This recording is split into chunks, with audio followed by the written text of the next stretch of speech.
Hi everybody, and welcome for a quick look around the upper deck of this Princess 35 with Tim from Boatshed Eastbourne Yacht Brokers. And I'll just hook up onto the side deck. Please excuse the camera work for a moment and take you down there. Now, I've a reasonably thin side deck that way, but there is room to move forward, no problem, between the windows, the superstructure and the guardrails there. And of course they provided us with a handrail here which goes all the way to the front of the coach roof, so that's nice. So I'll just be a little bit careful as I'm high above the ground. You can see we have teak decking underneath my foot. We'll have a closer look at that in a moment. You can see we've got big windows letting lots of light air down below, and we've got the nav lights, and here's where the handrail ends, and that brings us right out onto the foredeck, where you can see the huge windows at the front of the coach roof, and the really quite vast expanse of teak up here on the really quite vast foredeck. Now, as I left the handrail there, I can transfer via the guardrails to this handrail here, which is really rather useful to make my way up forward, which is great.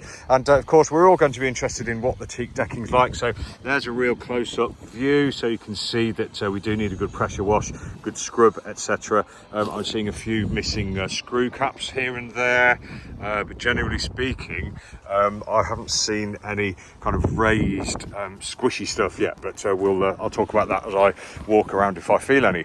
So moving forward, you can see we have a hatch giving us light and ventilation down to the forward cabin. Bit of a leak because there's a bit of mildew on the mattress on the main bed there. And then coming up to the forward end of the coach roof, you can see we have a Danforth anchor there sitting in the bow roller. Great big fair leads, and a nice remotely operated windlass there too. There's a view aft towards the coach roof, and if I just look down here, we can see there is a little bit of shot teak. Now that you can see where I think that at some point this has had a cover over it, so this has preserved this a little bit, but there is work to be done up here if we look closely, without a doubt.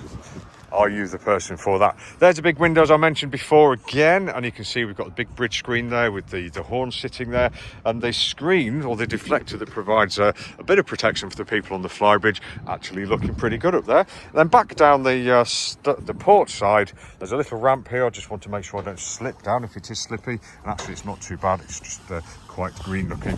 And that brings us back to the cockpit, where I'll finish off by saying that this has been Tim from Boatshed Yacht Brokers, taking you for a quick look around this Princess. Thanks for watching. Lots more pictures and videos at boatshedeastbourne.com.